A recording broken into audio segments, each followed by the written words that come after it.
Jambo la tatu,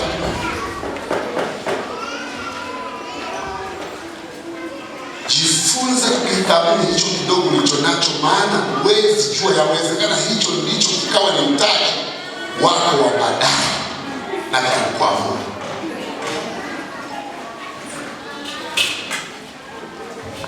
Manake ukimwangalia huyu mama Elisha alimuuliza, tuko pamoja, kwamba una nini nyumbani? Mama alijibu majibu mangapi? Mawili.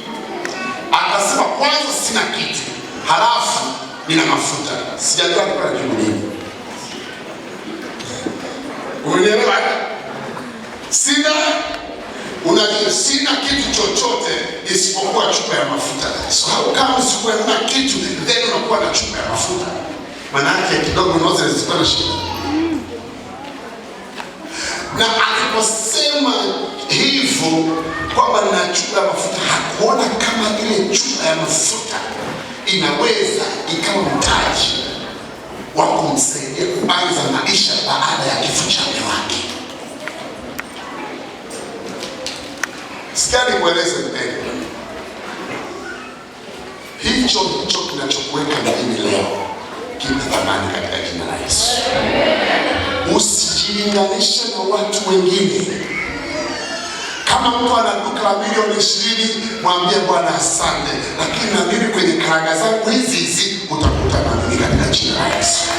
Jithamini hizo karanga, maana hizo karanga ndio zinakununulia kanga, hizo ndio zinakulipia bili ya umeme, hizo ndio zinakulipia kama za watoto, hizo karanga ndio zinakufanya uheshimike mjini, hata kama unaona kwamba hufai, lakini kwako zina faida katika jina la Yesu. Kwa hiyo unapokutana na watu walioinuliwa, unakutana na watu wanahitaji vikubwa, usijione kama mtu aliyepoteza mwelekeo.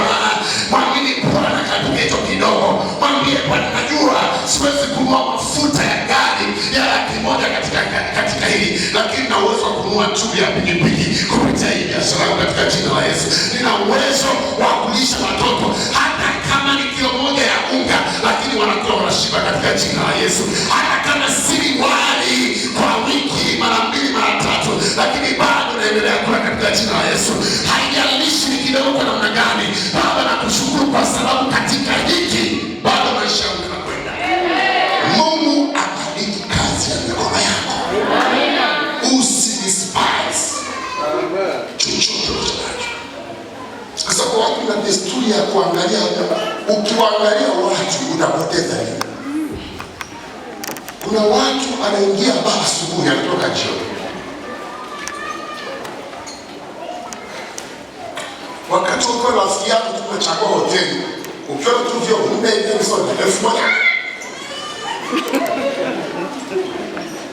Wewe kama size yako ni ya kutoka kaenda stendi ya mabasi kununua soda, nenda hapo.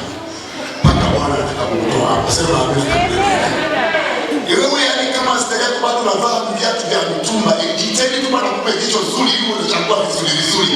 Sio vitu vilivyoisha sori. Sema amina kama unanielewa.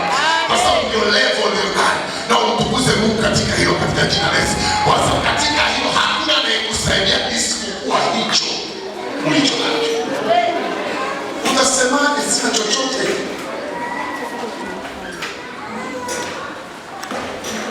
Utasemaje sina chochote? Eti tu kwa sababu unauza pipi. Kuna mzee mmoja anakutania kwenye basi sana, yeye kazi yake ni kuuza pipi. Ukienda kuuza. Na amenelewa. Kuna mwana mmoja anakutania mjini hapa, anauza manati. Zamani alikuwa anauza na baiskeli, sasa hivi anapikipiki na anauza manati. Au ni mjaribu kumwona? Sasa mwana haidharau kazi yake. Lakini wewe Mungu amekupa angalau una uwezo wa kupanga hata uwezo wa kutumba.